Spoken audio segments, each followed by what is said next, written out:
Halo teman-teman, minggu lalu kita banyak sekali berdiskusi tentang alat kontrasepsi. Kayak aku mamanya KB pil, seandainya ibunya masih menyusui, KB pil itu ada dua mbak, pil.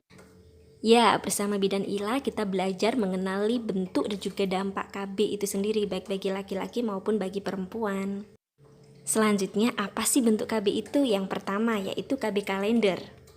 Caranya tidak melakukan hubungan seks pada masa subur, jadi kita sendiri yang memprediksi. Kelebihannya sudah pasti ini nggak membutuhkan banyak biaya. Namun jika mens kita tidak teratur, sangat mungkin kegagalan akan sangat besar.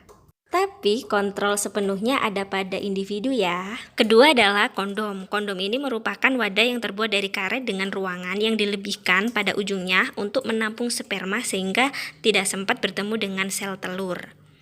Harga kondom ini relatif lebih murah dan sangat mudah didapatkan di supermarket terdekat, bahkan ada macam-macam bentuk kondom. Hanya saja tidak semua pasangan itu merasa nyaman ketika melakukan hubungan seks dengan kondom.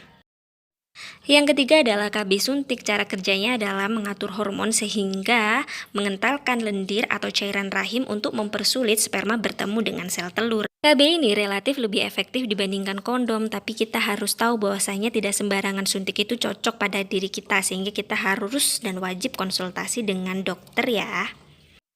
Yang keempat adalah pil hormon yang mengatur kerja hormon sehingga sel telur tidak sempat dewasa sehingga tidak sempat menuju rahim. Harganya itu sangat bervariatif, ada yang generik dan juga yang bermerek. Namun ada beraneka ragam jenis untuk disesuaikan mana yang cocok. Kekurangan dari pil hormon ada efek samping seperti masalah kesehatan kulit dan bertambahnya berat badan. Kelima, IUD, alat kecil terbuat dari tembaga berisi progesteron sintesis, terdapat berbagai macam bentuk dan ukuran. IUD dikenal cukup efektif dalam mencegah kehamilan. Namun harus rutin cek ke dokter untuk melihat apakah benang masih terkait dengan IUD-nya.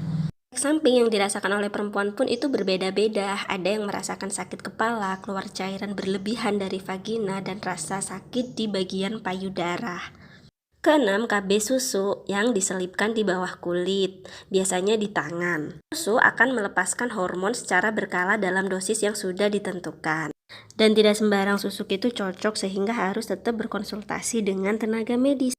Dari berbagai macam alat, metode, kelebihan, dan kekurangan kontrasepsi, yang perlu digarisbawahi adalah kita berhak menentukan jenis kontrasepsi yang kita kehendaki ya bun, dan tetap kita konsultasikan dengan suami. Selamat mencoba!